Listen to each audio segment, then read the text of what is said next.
Charles Ponzi. So, Charles Ponzi, the OG of scams. Imagine a man who could convince you to give him your money just by talking in circles. Born in Italy in 1882, Ponzi was the kind of guy who believed the best way to make a fortune was to tell a good story. And boy, did he know how to spin a yarn. He had a dream, one that could make your local pyramid schemer proud, and a personality that could charm the socks off a statue. Ponzi was a smooth talker, always upbeat, and had this aura of confidence that made people want to believe him. Ponzi's famous scam was the Ponzi scheme. In 1919, he figured out a way to convince people that he could double their money in just 90 days through international postal reply coupons, which were a way to exchange letters across borders. The theory was that you could buy the coupons cheaply in one country and sell them for a higher price in another. But here's the kicker. There was no actual investment going on. Ponzi was paying earlier investors with the money from newer ones. Classic move, right?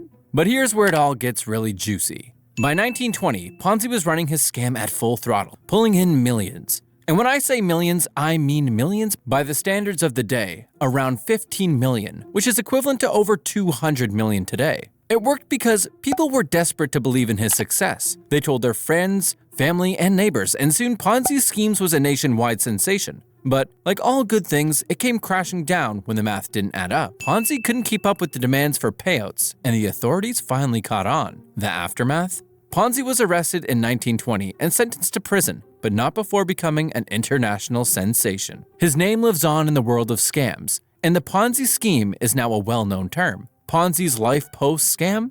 A series of legal battles, deportations, and attempts at starting new businesses, none of which worked. Charles Ponzi died penniless in Brazil in 1949, but not before becoming a legend in the con artist world. Talk about going from hero to zero. Bernie Madoff. If Charles Ponzi was the original scammer, then Bernie Madoff was the emperor. Born in 1938, Bernie was the kind of guy who could blend into the background in a room full of billionaires.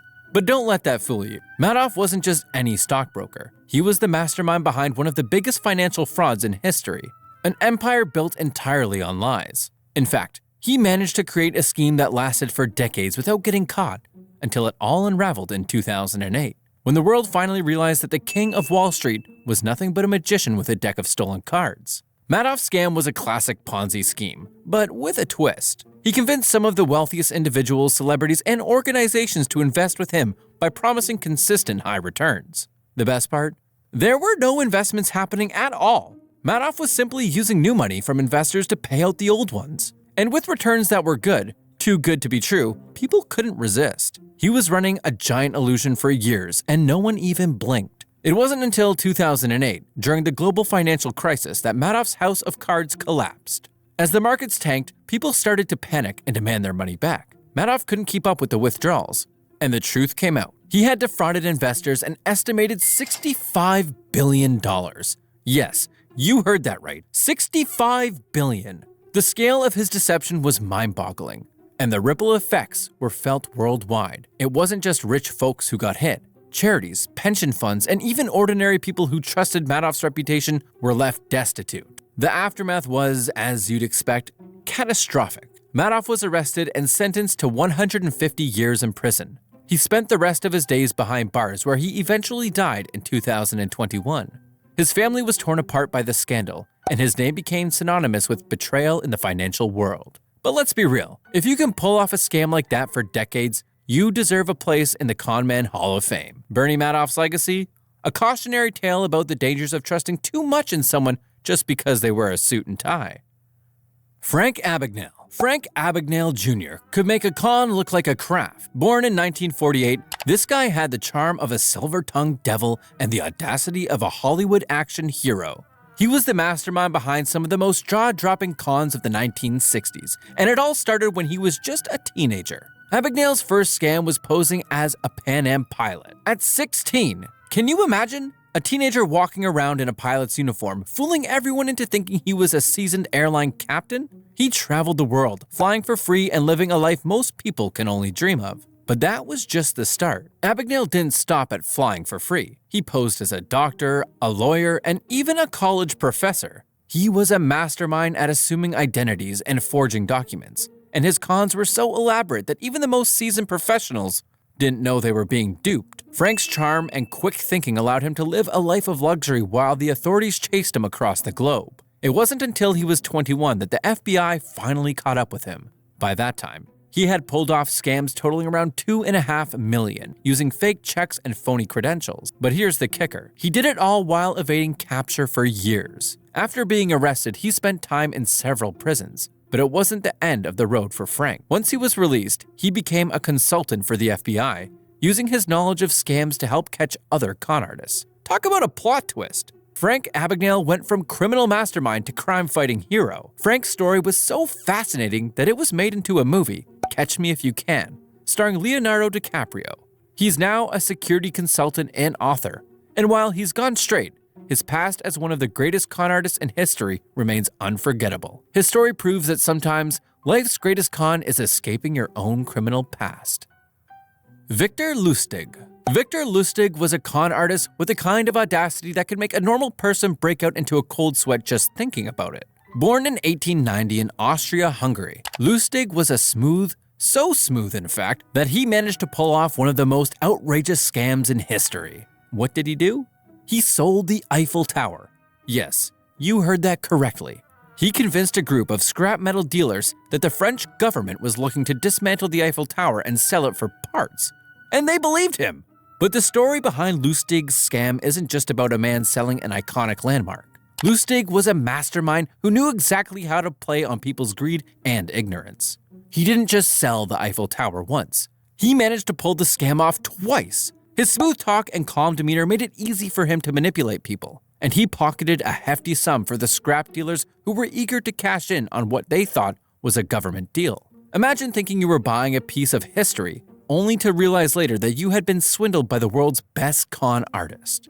But Lustig didn't stop there. He was also known for his money printing machine scam, where he convinced investors that he had developed a machine capable of printing counterfeit money. He had a way of making the most absurd scams sound believable, and his victims were often too embarrassed to come forward once they realized they had been taken for a ride. Lustig was eventually caught, but not before escaping from prison twice. He was finally captured in 1935 and sent to Alcatraz, where he died in 1959. While his scams were outrageous, there's no denying that Victor Lustig was a con artist of legendary proportions. He didn't just take money, he took the concept of a scam to a whole new level.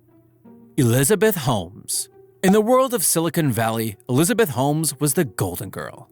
Born in 1984, she founded Theranos, a company that promised to revolutionize blood testing by using a device that could perform dozens of tests with just a few drops of blood. Sounds amazing, right? Well, turns out it was all a lie. Holmes, with her turtleneck and deep voice, which she tried to make sound more manly, convinced that the world she was the next Steve Jobs. She played the part perfectly, creating a myth around herself and her company, and everyone, investors, media, even doctors, fell for it. The problem was that technology didn't work. Holmes and her team were faking test results using commercially available machines to perform tests instead of their own invention. She built her empire on the promise of innovation, but behind closed doors, it was all smoke and mirrors. As Theranos grew, so did the pressure to deliver. Instead of coming clean, Holmes doubled down, making deals with big-name investors and famous doctors, all while knowing that the product she was selling was a fraud. Theranos collapsed in 2016, when investigations revealed that the technology didn't work. Holmes was charged with criminal fraud, and the scandal shook the tech world to its core. In 2021, she was convicted of defrauding investors, and her trial became a media sensation. Holmes, once hailed as the youngest self-made female billionaire, ended up facing the consequences of her actions. Her story is a cautionary tale of how charisma and confidence can sometimes mask the truth. Anna Sorokin. Anna Sorokin, also known as Anna Delvey, is the perfect example of someone who took a scam to a whole new level. Born in Russia in 1991, Anna moved to New York City with big dreams and even bigger lies. She convinced the city's elite that she was a German heiress with a multi-million-dollar trust fund, and she was going to build an art foundation that would rival the Met. The only problem? She wasn't rich. In fact, she didn't have a cent to her name. Anna's charm was her ability to blend in with the rich and famous. She was seen at exclusive events, staying in luxury hotels and dining in the finest restaurants. But behind the facade, She was scamming people left and right, conning friends, business associates, and even a private jet company. She promised large sums of money for services rendered. But when it came to pay, there was always an excuse. She even tried to get a $22 million loan for her art foundation, which she had no intention of paying back. In 2019, Anna was arrested and charged with grand larceny and theft of services. She was convicted and sentenced to 4 to 12 years in prison. But her story didn't end there. Anna became a media sensation, with people fascinated by how someone could pull off such a bold scam. She even tried to capitalize on her newfound fame by selling her story, making her a modern-day con artist icon. While in prison, she's continued to play the game, trying to keep up appearances as a socialite, even from behind bars. Anna Sorokin's story is a reminder that sometimes the greatest con is convincing others that you're someone you're not. And with the right mix of charm and lies, you can make people believe just about anything. Clark Rockefeller. Clark Rockefeller is the kind of guy who can convince you he was the king of England, even if he didn't know the first thing about royalty. Born in Germany as Christian Karl Gerhardsreiter in 1961, this man's life story reads like a script for a thriller. He arrived in the US in the late 1970s on a student visa, but instead of attending school, he decided to reinvent himself as a Rockefeller, a member of one of the richest and most influential families in America. And the most impressive part? He did it with such conviction that he managed to convince several well-educated people he was indeed a Rockefeller. What made Clark's scam so effective was his charm. He would spin tales of a tragic past and a grand future, using a mix of manipulation and emotional appeals to get what he wanted. Over the years, he convinced multiple women that he was not just a Rockefeller, but also a wealthy and sophisticated man who was deeply connected. He got married, had children, and even managed to convince his wife, Sandra, to give him access to her family's fortune. It's almost too bizarre to believe, but it's true. Clark had everything on the surface: the perfect lifestyle, the right connections, and the kind of personality that could talk anyone into anything. But the wheels of this carefully constructed lie began to fall off when Clark became embroiled in a bitter custody battle over his daughter. His wife finally discovered the truth: there was no Rockefeller fortune, and her husband was not who he claimed to be. In 1997, he was arrested for fraud, but his lies didn't end there. Clark also forged documents to gain access to money and resources that didn't belong to him. The discovery of his multiple aliases and fraudulent activities was enough to make even the most seasoned detectives shake their heads in disbelief. Clark Rockefeller was convicted of multiple felonies, including kidnapping, fraud, and even theft. His sentence? He spent over 4 years in prison, but the story didn't end there. After his release, he tried to escape to Germany, but the FBI caught up with him. Today, he remains a prime example of how far some people will go to create an illusion of wealth and status. His story is a reminder that sometimes the greatest lie is convincing the world you're someone you're not. If there's one thing Clark proved, it's that anyone can fake it until they make it, at least for a little while. Thomas W. Henry. Thomas W. Henry may not be as famous as some other con artists on this list, but his story is just as fascinating. Born in 1963, Henry was a self-proclaimed entrepreneur who managed to trick people into believing he was a millionaire businessman with an ironclad reputation. He ran a series of companies in the 1990s, claiming to have connections to high-end industries and elite circles. On paper, everything looked legitimate, but the reality was far from it. Henry's biggest scam involved an elaborate fake real estate investment scheme. He convinced investors to put up millions for property deals that didn't exist. Using fake documents and falsified promises of high returns, he lured people into believing that he was a brilliant businessman who could turn dirt into gold. His charm and ability to network allowed him to target wealthy individuals who were eager to jump on the latest trend in real estate.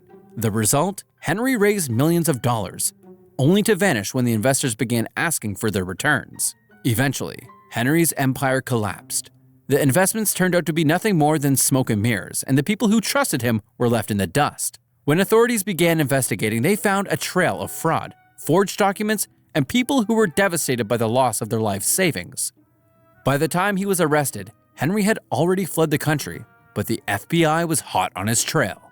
Finally, Thomas W. Henry was caught and sentenced to prison for a series of financial crimes, including grand theft and fraud. He spent several years behind bars, and his name became another cautionary tale of how trust can be so easily manipulated for personal gain. Though his name might not be as well known as Madoff's or Ponzi's, His scam was just as destructive, showing that anyone with the right amount of confidence can fool the rich and powerful. Sergei Mikhailovich.